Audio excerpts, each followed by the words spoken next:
Equipment جو ہے وہ لیٹسٹ امریکن اکوپمنٹ ہے اور ہر چیز ہے. اور اس کے بعد پھر ہمارے ایک مولوی حضرات ہیں جو کہ کسی بھی چیز پہ فتویٰ دیتے ہیں. کچھ دن پہلے آپ کے اوپر بھی کچھ انہوں نے فتوے دیے ہیں اور اب یہ بھی کہا گیا کہ آپ کافر ہیں اور یہ واجب القتل ہیں اور اس طرح کی بہت ساری چیزیں فلوٹ کر رہی. تو یہ کیا سارا اس زوال کا حصہ ہے؟ اقبال اس کے بارے میں کیا کہتے ہیں؟ یہ جو اتنی زیادہ ڈفرنٹ اسکول آف تھاٹس جو آ گئے ہیں اور ایک گڈمٹ سا ہو گیا ہے کہ ہمارے ایک عام انسان تو چوز کر ہی نہیں سکتا کہ وہ کہاں جائے, کس طرف جائے. دیکھو علی, یہی بات جو بات ہم نے آپ سے پہلے بھی کہی تھی کہ اس ابلیس, اس دجال کے نظام کی سب سے بڑی اسٹرینتھ یہی ہے کہ their ability to create confusion, disinformation اور جھوٹ کے ذریعے یہ اتنی دھند کریٹ کر دیتے ہیں, اتنی کنفیوژن کریٹ کر دیتے ہیں کہ انسان کو سیدھا راستہ صراط مستقیم نظر ہی نہیں آ رہا ہوتا.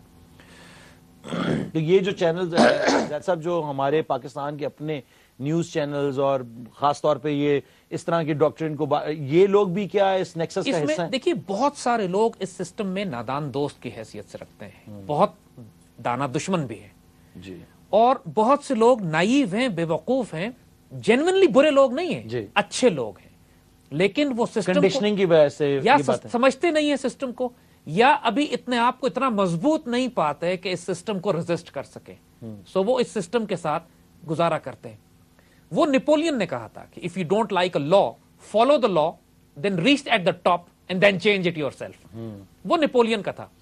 لیکن یہ اسٹرینتھ ہر آدمی میں نہیں ہوتی کہ وہ ایک آئیڈیالوجی کے ساتھ, ایک مشن آبجیکٹو کے ساتھ, اپنے آپ کو قربان کرنے کی پوری ڈیزائر کے ساتھ اس سسٹم سے تصادم لے.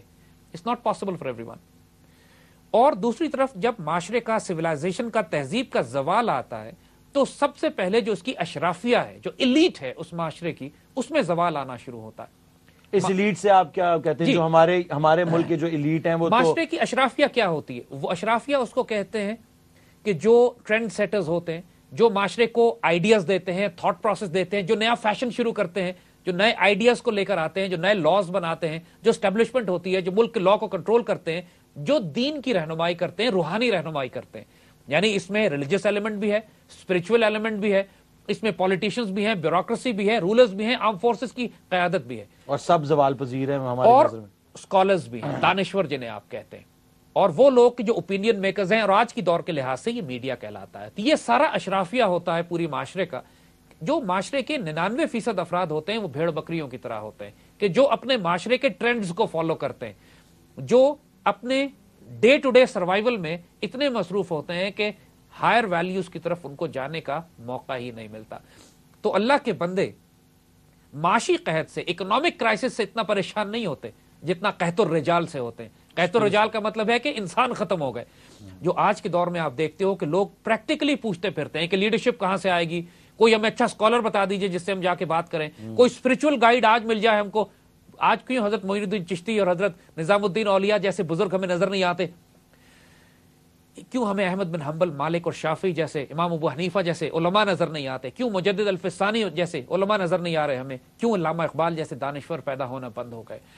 یہ تمام کی تمام نشانیاں ہوتی ہیں کہ معاشرہ بذات خود ایک زوال پذیر معاشرہ ہے, ایک زوال اس میں آیا ہوا ہے, اور اس کو ایک ریڈیکل انقلاب اور ریولوشن کی ضرورت ہے. دیکھیے یہ پرابلم اقبال کے دور میں بھی تھی.